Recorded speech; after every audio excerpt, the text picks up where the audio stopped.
আসসালামু আলাইকুম। আপনারা সবাই কেমন আছেন? আশা করি সবাই ভালো আছেন। আজকে আমরা চলে এসেছি রংপুর চিড়িয়াখানায়। আজকে যেহেতু শুক্রবার ছিল, আজকে কিন্তু অনেক ভিড় ছিল। আর এই চিড়িয়াখানায় কী কী পশু পাখি আছে সেটাই আমি আপনাদের সঙ্গে আজকে শেয়ার করব।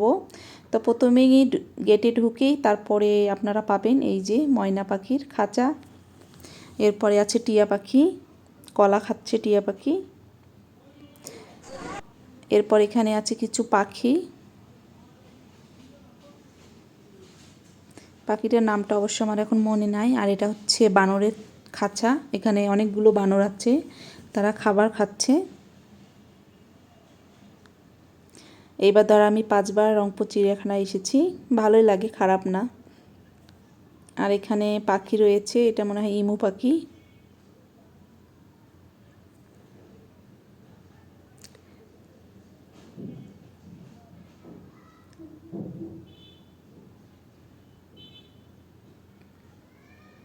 আমার কাছে আসছিল, আসার পর আবার ওই পাশে চলে যাচ্ছে। আর এখানে রয়েছে হরিণ, অনেকগুলো হরিণে রয়েছে এখানে। অনেকে আবার পাতা খাওয়াচ্ছে হরিণকে।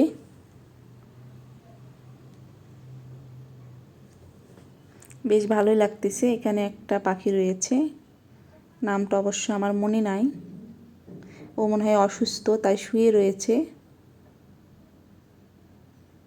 আর এখানে এই যে উট পাখি,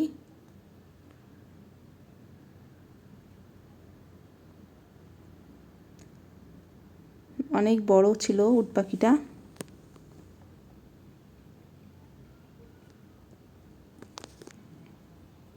আর এখানে ছিল গাধা, তারা খাবার খাচ্ছে, পাতা, ঘাস।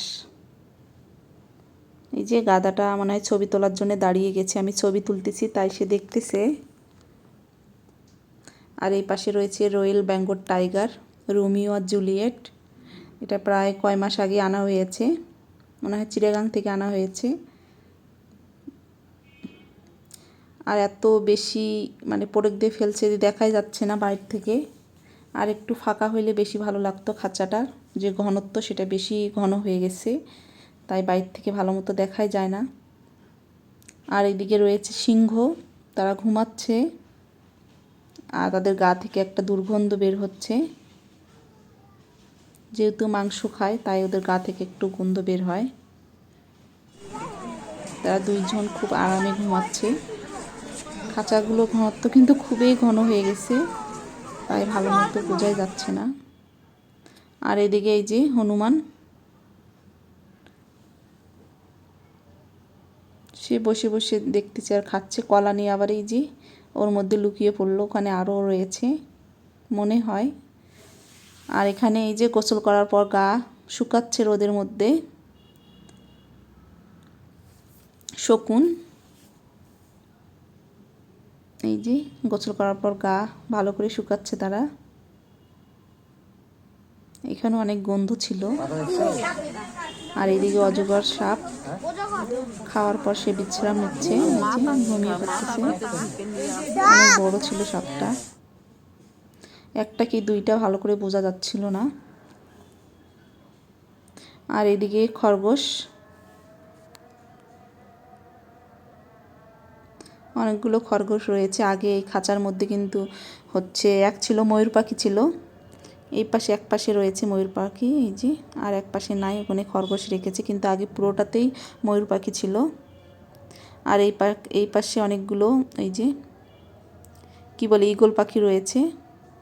এটা অনেক বড় খাঁচা, এখানে ভাগ ভাগ করা রয়েছে, অনেক প্রজাতির পাখি রয়েছে। এই যে আবার একজনের খাবার আরেকজন খাচ্ছে,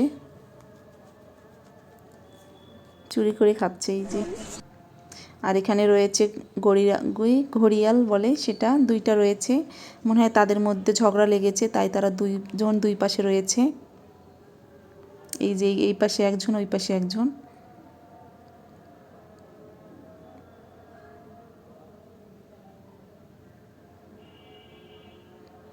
আর এখানে এই যে ময়ূর পাখি রয়েছে, অনেকগুলো ময়ূর পাখি।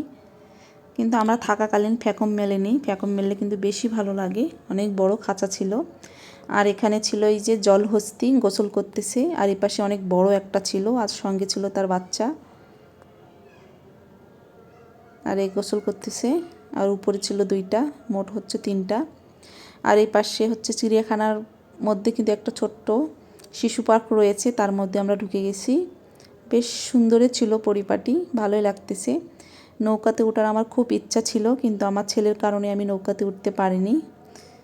ভয় লাগে কিন্তু চড়ার তারপরে ইচ্ছা করে, তাই শুধু দেখেই যাচ্ছি, কারণ চড়তে তো পারবো না, যেহেতু আমার ছেলে রয়েছে। ও ছোট্ট, আমি চললেও উঠতে চাইবে, আর ও যেহেতু ছোট মানুষ, ওকে নিয়ে তো উঠা যাবে না।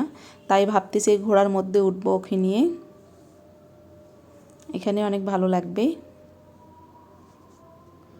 অনেকেই উঠেছে এই যে, আর বাচ্চাদের সঙ্গে কিন্তু অবশ্যই গার্জিয়ান লাগবে। তারপরে আমি উঠে পড়েছি আমার ছেলের সঙ্গে। ঘোড়া একবার নিচ দিকে বসতেছে, আবার উপর দিকে উঠতেছে, ভালোই লাগতেছে। ছোটদের সঙ্গে বড়দের ফ্রি। এটাতে মনে হয় 30 টাকা করে ছিল টিকিট। আর এইদিকে কিছু কৃত্রিম জিনিস রয়েছে, বেশ ভালোই। বাচ্চাদের খেলনার কিছু জিনিস রয়েছে। এর মধ্যে কিন্তু পুকুরের মধ্যে একজনের ফোন পড়ে গেছে ছবি তুলতে তুলতে, তাই লোকটা আমাকেও সাবধান করে দিচ্ছিল যে এখানে একজনের ফোন পড়ে গেছে, এখনও তোলা হয়নি, তাই সাবধান, ফোন কিন্তু পড়ে যেতে পারে। তাই ভয় দিয়ে আমি আবার চলে আসছি। I love Rangpur. এখানে ওঠার ইচ্ছা করতেছিল, বাট এই যে আমার ছেলে রয়েছে, তার জন্য আর উঠতে পারিনি। অনেক জোরেই যাচ্ছিল, কিন্তু এখানে তো আসতে বোঝা যাচ্ছে। আর ভূতের ঘর সংসার, আসলে ওখানে ঢোকা হয়নি। এখানে সুন্দর একটা ঝর্ণা রয়েছে, আর এখানে সুন্দর সুন্দর মাছ রয়েছে বিভিন্ন কালারের, দেখে বেশ ভালোই লেগেছে। যেহেতু সন্ধ্যা হয়ে গেছে, তাই এখন বাসায় চলে যাব। আর এখান থেকে বাসা অবশ্য আমার কাছেই। যারা যারা এখনও চিড়িয়াখানায় আসেননি তারা অবশ্যই আসবেন, অনেক বেশি ভালো লাগবে। আর শুক্রবার কিন্তু অনেক বেশি ভিড় থাকে। আল্লাহ হাফেজ, আসসালামু আলাইকুম।